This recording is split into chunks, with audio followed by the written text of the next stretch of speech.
Hello, hello, les élus de Jésus, comment allez-vous? Je crois que tout le monde se porte bien. J'ai foi que ça se passe à merveille chez vous. Le bonheur et la grâce nous accompagnent tous les jours. Alors, je bénis Dieu pour vos vies. Je bénis Dieu encore pour sa grâce merveilleuse qui nous a accordé son souffle de vie. Aujourd'hui, nous allons partager sur une thématique qui est la suivante. De qui es-tu né? De qui es-tu né? Tu es né de Dieu ou tu es né de la chair ou du sang? Voyez-vous, c'est une question que je me suis beaucoup posée. Il est écrit dans la parole, dans Jean 1, à partir du verset 12, je lis la parole de Dieu avec révérence, mais à tous ceux qui l'ont reçu, à ceux qui croient en son nom, elle a donné le pouvoir de devenir enfants de Dieu, lesquels sont nés, non du sang, ni de la volonté de la chair, ni de la volonté de l'homme, mais de Dieu. Mais de Dieu. Bien-aimé, je bénis Dieu pour sa parole. Je me suis rendu compte que je posais la question que je ne comprenais pas pourquoi nous, qui nous faisons appeler enfants de Dieu, nous sommes toujours dans des péchés mignons. Pourquoi péchés mignons?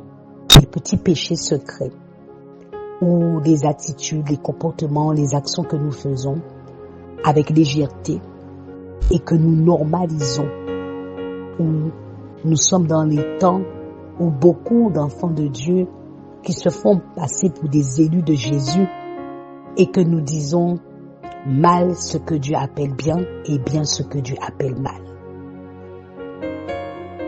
Alors vraiment, je ne comprenais pas.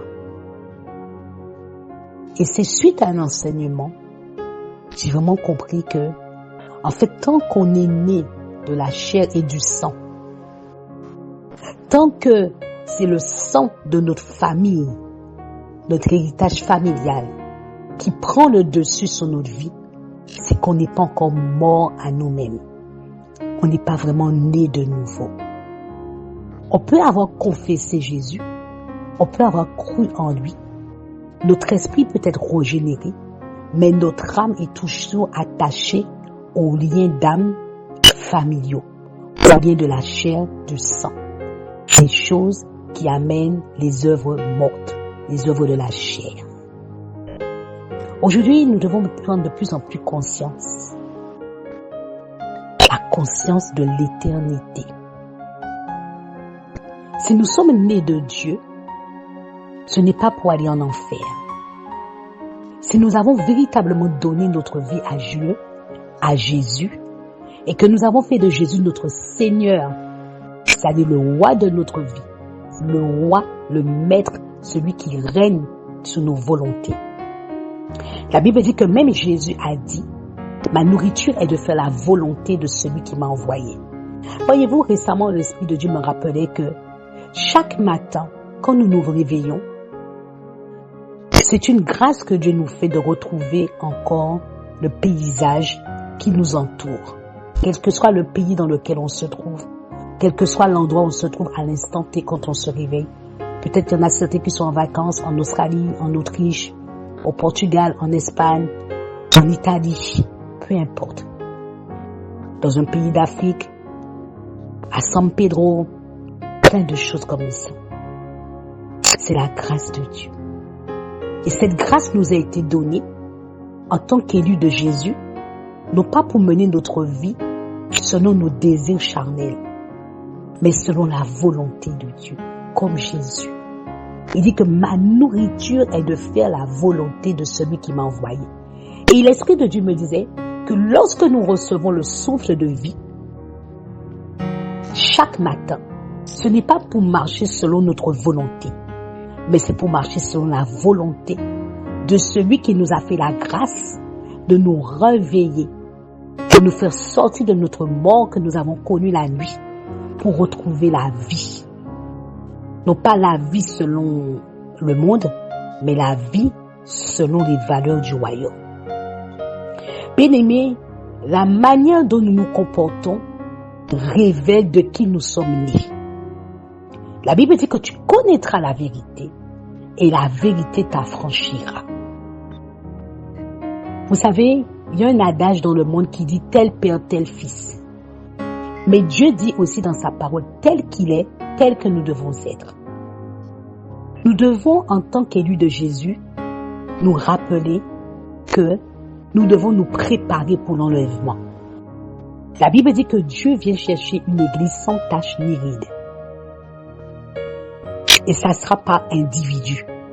Tu peux bon beau avoir toute ta famille, mais si ta famille a une mauvaise conduite, qui n'est pas à la gloire de Dieu, aucun membre de ta famille ne va connaître le salut.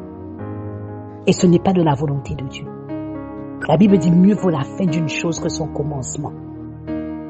Mais la question que nous devons nous poser, lorsque nous-mêmes, nous prenons rendez-vous avec nous-mêmes pendant cette période d'été, au lieu de vagabonder à droite et à gauche, ou de papillonner à droite et à gauche, quel est le temps que nous nous accordons pour dire, ah, est-ce que ça que je fais là, est-ce que ça s'y conforme à la parole de Dieu? Est-ce que quand Dieu me voit, il est dans la joie? Quand Dieu me voit, est-ce qu'il est dans la joie? Voyez-vous, on aime beaucoup les acclamations qui viennent des hommes. On aime beaucoup le témoignage que les hommes disent de nous. Ça, c'est la chair. C'est pas le témoignage d'un homme qui est plus important.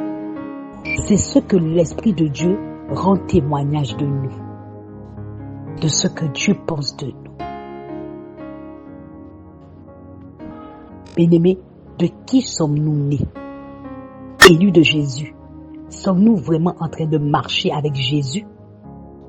De marcher avec l'Esprit de Jésus? Ou de marcher selon les convoitises de la chair? Est-ce que nous aimons comme Dieu? Il dit tel qu'il est, tel que nous sommes. Il dit, comme je suis miséricordieux, soyez aussi miséricordieux. Il dit, soyez toujours joyeux.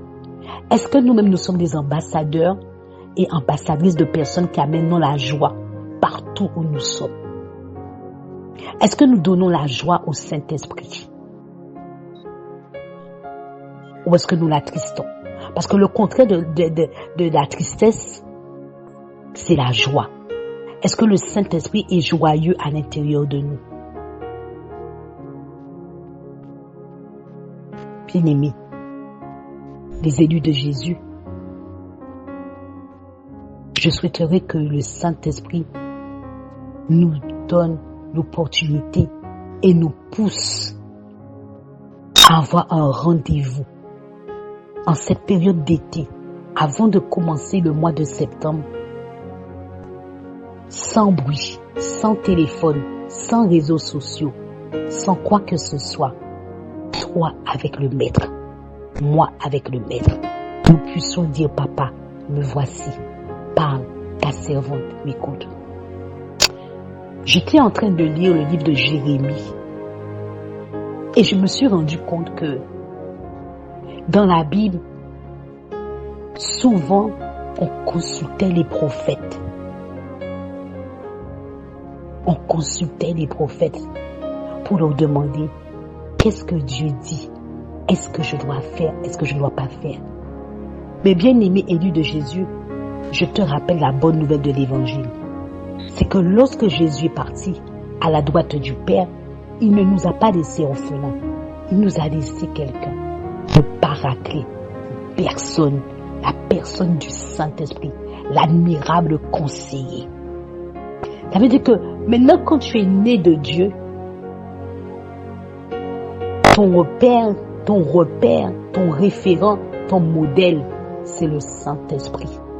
Ton coach, ton conseiller, c'est le Saint-Esprit. Le Saint-Esprit passe au-dessus des membres de notre famille. Le Saint-Esprit passe au-dessus de nos amis, de nos enfants. C'est lui qui est capable de nous dire ce que tu fais là, ce n'est pas bon. Bien entendu, il le fait. La Bible dit que Dieu parle tantôt d'une manière, tantôt d'une autre, on n'y prend point garde. Et nous mettons le Saint-Esprit en mode avion. Bien-aimé, si tu écoutes ce message et que tu sais que le Saint-Esprit est en train de te dire. Plusieurs fois, je t'ai dit, arrête ce que tu fais. Mais aussi longtemps que tu prends plaisir à désobéir à le Saint-Esprit, c'est que tu es en train d'accomplir. Tu n'es pas encore né de Dieu. Tu es encore toujours sur l'influence de la chair et le sang. Les vaines manières que vivait ton père, tu es encore toujours dans ces vaines manières que vivaient tes pères. Mais quelqu'un qui est véritablement né de Dieu, sa volonté est morte. Il ne vit plus pour lui-même, mais il vit que pour Dieu. Voyez-vous, beaucoup d'hommes de Dieu en train de nous alerter parce que Jésus est à la porte. À n'importe quel moment qu'il va arriver, il vient chercher une épouse. Il vient pas chercher quelqu'un qui a la mentalité de débauche, quelqu'un qui a la mentalité de légèreté, quelqu'un qui dit moi je fais ma vie comme je veux. Nous sommes sous la grâce. Une servante de Dieu disait, ne faisons pas de la grâce le moyen de pécher. Ne faisons pas de la grâce le moyen de pécher. Vous savez quoi? Le jour de l'enlèvement, c'est là où Dieu va montrer qui étaient vraiment les vraies personnes qui marchaient véritablement avec lui. Que chacun d'entre nous, pendant qu'il y a encore temps, pendant que le maître ne soit pas encore arrivé, de pouvoir entrer en nous-mêmes et demander au Saint-Esprit de Dieu, sommes-nous vraiment nés de Dieu ou nous sommes encore toujours sous l'emprise de la volonté de la chair, de la volonté du sang, de la volonté de l'homme? Parce que on ne peut pas suivre deux maîtres. On ne peut pas servir Dieu et servir Mammon. Nous devons servir Dieu. Parce que Dieu est un Dieu jaloux. Et chacun d'entre nous, la Bible dit dans Ésaïe 61 que Dieu a dit, je suis l'Éternel qui aime la justice. Je hais la rapine avec l'iniquité. Et je rendrai fidèlement à chacun selon leurs œuvres. Et j'établirai une alliance éternelle. Parce que Dieu pardonne le péché. Mais Dieu ne laisse pas impuni le péché. Mais dans son amour, il permet tout ça pour nous donner encore une opportunité encore de renouveler notre alliance avec lui. Parce que ce n'est pas de la volonté de Dieu que le méchant meurt. Mais la volonté de Dieu, c'est que tout homme parvienne à la connaissance de la vérité. Parce qu'il n'a pas fait l'enfer pour les hommes. Il a fait l'enfer pour le diable avec les anges déchus. Soyons simples comme une colombe et rusés comme un serpent. L'un n'est plus au rendez-vous de la légèreté. L'un n'est plus au rendez-vous de la bassesse. Mais élevons-nous dans l'esprit et cherchons à connaître ce qui est bon et agréable et parfait selon Dieu. Selon Colossiens 3. Cherchons à connaître ce qui plaît véritablement à Dieu. Que la paix, que la joie qui est donnée par le Saint-Esprit de Dieu soit votre partage. Demeurez bénis. Shalom, shalom.